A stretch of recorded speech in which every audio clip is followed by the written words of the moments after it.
Bonjour et bienvenue dans cet épisode 0 du podcast Oh maman si tu savais. C'est l'occasion dans cet épisode de me présenter le projet, ce qui en a motivé l'existence. C'est parti.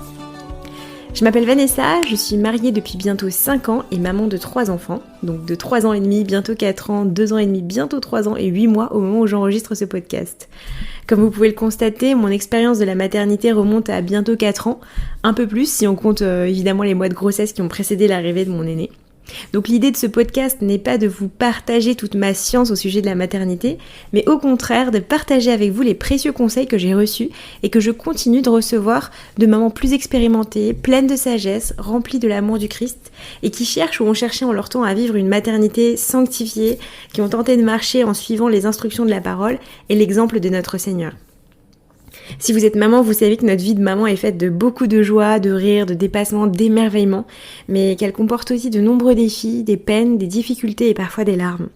Et c'est précieux justement de savoir que dans ce chemin de vie, le Seigneur ne nous laisse jamais seuls, que nos joies sont vraiment ses caresses, et sa main soutenante et consolante nous accompagne dans nos défis.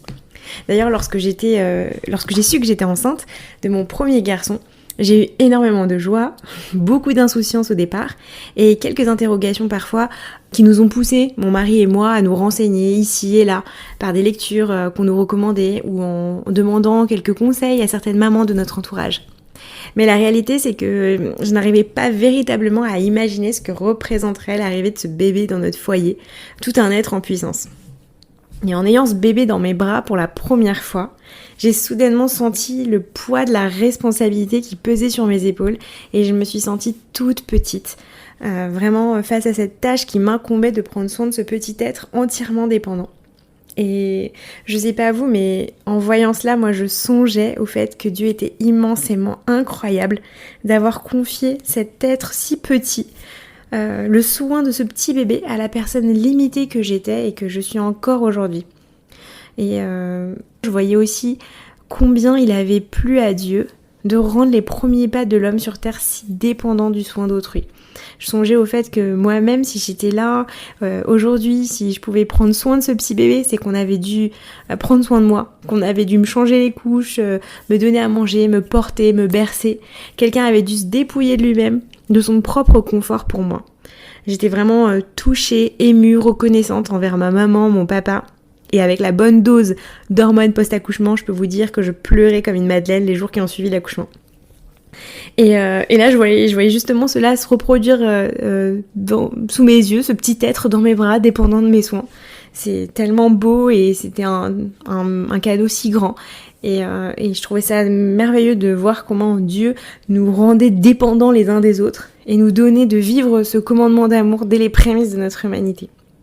Mais alors face à cette responsabilité de prendre soin d'un tout petit bébé, puis d'un enfant qui a grandi bien vite, et un deuxième qui est arrivé, et puis un troisième, je me suis bien des fois sentie limitée, incapable, pleine de doutes, et je me sens encore comme ça, bien souvent. Et je suis infiniment reconnaissante envers notre Seigneur d'avoir pourvu sa parole qui nous instruit, qui nous enseigne, son Église qui nous entoure et qui nous accompagne. Et précisément dans le livre de Tite, au chapitre 2, on peut lire les instructions de l'apôtre Paul s'adressant à Tite qui dit justement « Dis aux femmes âgées qu'elles doivent se comporter comme il convient à des servantes de Dieu.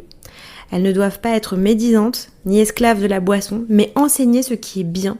Ainsi, elles apprendront aux jeunes femmes à aimer leurs maris et leurs enfants, à se montrer réfléchies et pures, à s'occuper de leur foyer, à être pleines de bonté, se soumettre à leur mari afin que la parole de Dieu ne soit pas calomniée. » J'ai été frappée de cet appel adressé aux femmes plus expérimentées d'être des modèles et d'instruire les jeunes femmes à aimer leurs maris, leurs enfants, à prendre soin de leur foyer. Et c'est précisément le réflexe que mon mari m'a invité à avoir, justement à me rapprocher des femmes, des mamans plus expérimentées de mon entourage, aimantes du Seigneur, pleines de sagesse et dont on voyait de beaux fruits dans leur foyer, à leur demander comment elles faisaient, comment fais-tu dans telle situation, comment as-tu fait, as-tu un conseil pour cela? Et c'est le modèle que nous avons dans l'Écriture d'avoir un cœur humble et disposé à apprendre de nos aînés. J'ai reçu dans mes premiers pas de maman des conseils précieux, des enseignements solides qui m'ont aidé à me forger une vision saine de la maternité et de mon rôle d'épouse.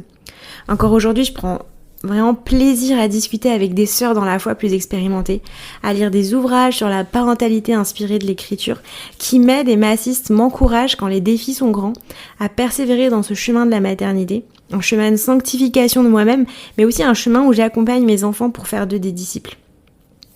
Vous l'avez compris, l'idée de ce podcast est donc de vous partager les conseils utiles, bibliques, pertinents que j'ai reçus et que je continue de recevoir, afin d'être un porte-parole de ces femmes plus expérimentées dans la foi et dans la maternité.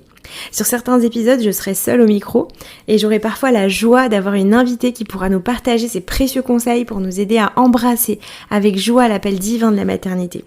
Au niveau de la fréquence, hélas, je peux encore rien n'assurer ni fixer.